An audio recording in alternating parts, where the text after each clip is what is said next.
brother Malcolm Flex TV, and this is Changing the Black Narrative.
Peace and welcome to another episode of Changing the Black Narrative.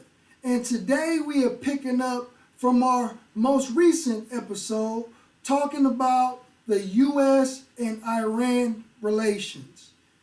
Just recently in headlines, there has been breaking news that United States government under the Trump administration had assassinated an Iranian top general just recently.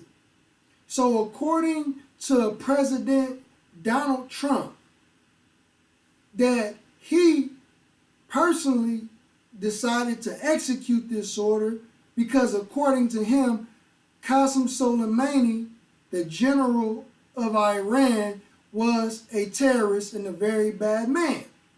He wasn't even supposed to be outside of his own country. He was, so right there. But that's, in a way, the least of it. We had an attack very recently that he was in charge of where we had people horribly wounded, one dead.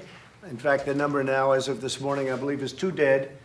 And that was his. He was traveling with the head of Hezbollah.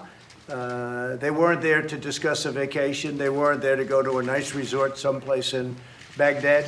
They were there to discuss bad business. And we saved a lot of lives by terminating his life. A lot of lives are saved. They were planning something, and you're going to be hearing about it, or at least various people in Congress are going to be hearing about it tomorrow. Our Secretary of State covered it very well a little while ago. I saw his news conference, Mike. And if you want to mention a couple of things in addition to what I've just said, but we had tremendous information. We've been following him for a long time, and we followed his path for those 3 days, and they were not good stops. We didn't like where he was stopping. They were not good stops. We saved a lot of lives. Mike? Mr. President, I'd only add we had deep intelligence indicating there was active plotting that put American lives at risk. And I'm confident, I think the President's confident too, that the actions that the President took saved American lives, saved lives of Iraqi Muslims as well. It was the right thing to do, and our Department of Defense did an excellent job executing the mission. And as you know, he killed at least 608 Americans, but the number is much higher than that. He's also very much roadside bombs and all of the horrible explosives that you see. He was a big believer and sent them everywhere. He was somebody that we did ourselves, that we did a lot of countries a big favor. And I've been hearing from countries, they were extremely happy with what we did. And if you look inside Iran itself, there were plenty of those leaders that were happy because they feared him and didn't like him in many cases. Could you also clear up, Mr. President, whether Iranian cultural sites would be on any future target list? Well, as I said yesterday, it was very interesting. They're allowed to kill our people. They're allowed to maim our people. They're allowed to blow up everything that we have, and there's nothing that stops them. And we are, according to various laws, supposed to be very careful with their cultural heritage. And you know what? If that's what the law is, I like to obey the law. But think of it, they kill our people, they blow up our people, and then we have to be very gentle with their cultural institutions. But I'm okay with it. So he decided to take action without conferring with Congress first, which is criminal. And he also stated in press conferences that he believed that General Qasem Soleimani was planning attack against U.S. troops and other militaries around the globe. So Donald Trump believed that he prevented a potential imminent threat. But according to Foreign Minister Zarif of Iran, he stated that General Soleimani's mission in Iraq was to calm down the anger because U.S. troops had murdered 25 Iraqis. We're obviously at a time when it's an extremely dangerous situation between Iran and the United States and for the entire Middle Eastern region. You have said that Iran will retaliate for the targeted killing of General Qasem Soleimani. President Trump has said there would be a disproportionate response if you do that. What do you make of President Trump's threats? Well, I think President Trump, after watching the crowd yesterday, must stop threatening. These people will be further enraged by his threats, and his threats will not frighten us. But what he's showing something, he's showing to the international community that he has no respect for international law, that he is prepared to commit war crimes because attacking cultural sites is a war crime. In this disproportionate response is a war crime. Proportionality is a major principle of international law. But he doesn't care, it seems, about international law. But President Trump was saying, and Michael Pompeo was saying as well, that they have intelligence that General Soleimani was planning attacks, imminent attacks, on U.S. targets. They say this was a deterrent attack, and they do say that America is safer today. Well, they're either based on misinformation or they're lying. Because General Soleimani's mission was to contain the anger in Iraq following the United States murder of about 25 Iraqis. This is a very clear information that we had, clear information that the Iraqi government had. The government of Iraq has been on the record saying what he was doing. General Soleimani was the greatest force for stability in Iraq. He was the hero of the fight against Daesh, along with his companions, particularly Abu Mahdi al-Muhandis. They're revered by the people of Iraq. Did you see the funeral procession? So now all hell has broken loose in Iraq. And because of Donald Trump's and his administration's actions, the Iraqis are also upset with the U.S. So the Iraqi parliament all decided to expel U.S. troops from that region. So after the decision was made by the Iraqi parliament, Donald Trump threatened Iraq of trillions of dollars worth of sanctions against Iraq if they would expel U.S. troops from that region. But that's not the only confusion, because after Donald Trump made those bold statements, a letter was drafted and sent to the Iraqi government stating that they will withdraw U.S. troops. And then after the Iraqi government received the letter, the Joint Chiefs of Staffs under the Donald Trump administration came out and they stated that that draft that was sent to the Iraqi government was actually a mistake. That they never ever meant to withdraw troops from that region. As a matter of fact, Donald Trump deployed more troops to that region.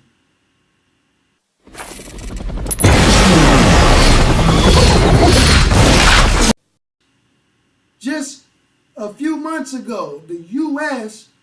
on CNN praised General Qasem Soleimani for defeating ISIS in Iraq. In recent weeks, the Iraqi military has made key gains against the forces of the Islamic State of Iraq and Syria. And few military minds have received more credit for those battlefield wins than this man, Iranian General Qasem Soleimani, the leader of Iran's elite special operations Quds Force. When Iraqi troops pushed back Islamic State militants in the key town of Jurf al-Sakr late last month, Iranian state media and Iraqi news websites suggested Soleimani masterminded the victory. As military advisor, Soleimani is also credited with leading Shia militias and Iraqi troops in key wins against Islamic State forces, advancing on villages surrounding the capital, Baghdad. The Islamic State terrorists sought to surround Baghdad, but they failed in reaching their ominous goals thanks to Iran's support, said senior Iranian military official. And Soleimani had been in Iraq for years. Why did they decide to just now kill this? Mr. Trump and your administration, doesn't not the American citizens deserve a legit explanation on why you are starting another war when America is $21 trillion in debt? So here is my response to the black men and women and members of the Latino community. Why would you want to go and fight for a country who has never given you any reparatory justice? We have groups that are fighting on behalf of black people here at home. ADOS, NCOBRA, Nation of Islam, the Brown Berets, etc., fighting for the freedom struggles and liberations of our people. And they have never given us a reparatory justice. In fact, they created programs like the counterintelligence program to destabilize movement within our communities. So why go and risk our precious lives over lies and deceit, over resources that we don't even know? So let's not get into the crossfire of America's wickedness. So here are a few messages from our leader and teacher, the Honorable Minister Louis Farrakhan. Like Rothschild said, he don't care who rules as long as he controls the purse strings. In 1913, America was not yet at war.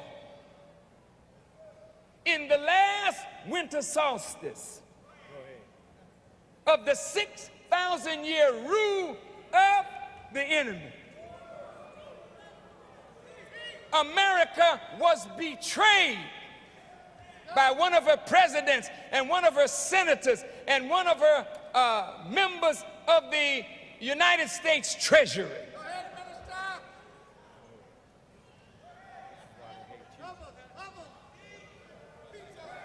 Do you know why I'm teaching this subject on Jesus Saves? Because after I say what I'm saying today, if I ain't got a Savior, I'm sure gonna need one after I say what I say today.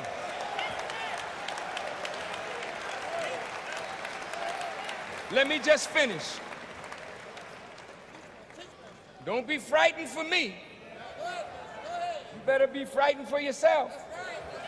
Because some stuff is going down in America right now as we speak. That all our lives are in danger right now. And I've got to sound the alarm, brothers and sisters. I don't care nothing about my life. It's your life that I want to save.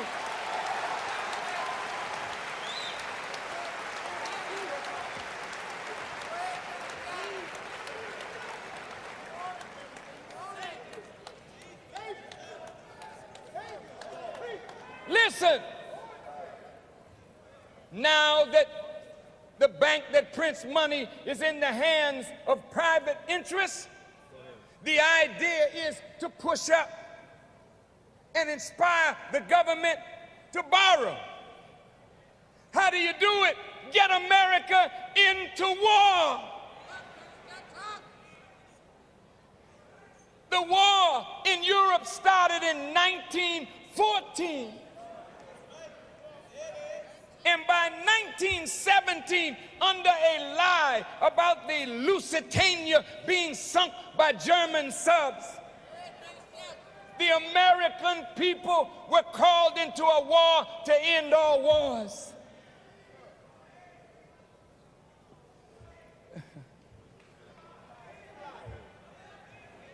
Oh, this is heavy, man.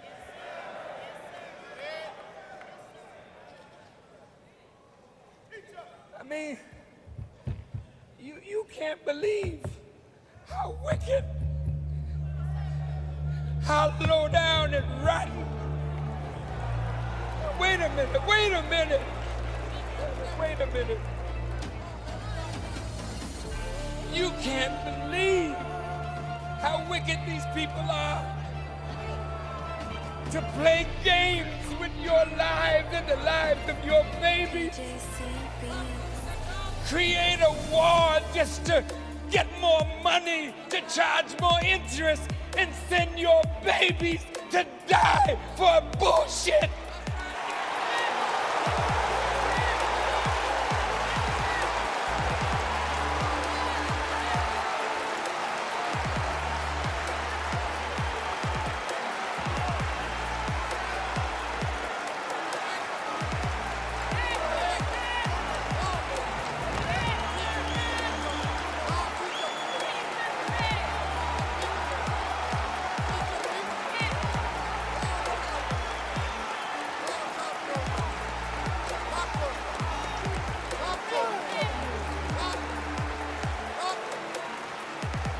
Excuse me, but bullshit is the dropping of a cow or a bull. It's BS, it's lies, it's deceit. And the American people went to war in 1917, and black people sued to become a part of the war. Because we didn't want to be left out of America, so America signed us up to fight the war. And black men died, but they don't know what the hell they were dying for, and neither did the white ones know what they were dying for.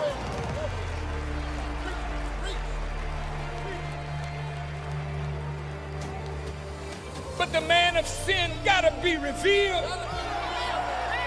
And I thank God that he put it in my heart. I don't have no fear of those bastards. I want to expose them all. The Honorable Minister Louis Farrakhan is given divine authority, not by an imam or a scholar, but by the sovereign of all the universe, and that is Allah, who appeared to us in the person of Master Fard Muhammad and his last messenger and exalted Christ, the most honorable Elijah Muhammad. So this is your brother, Malcolm Flex TV, and this is Changing the Black Narrative.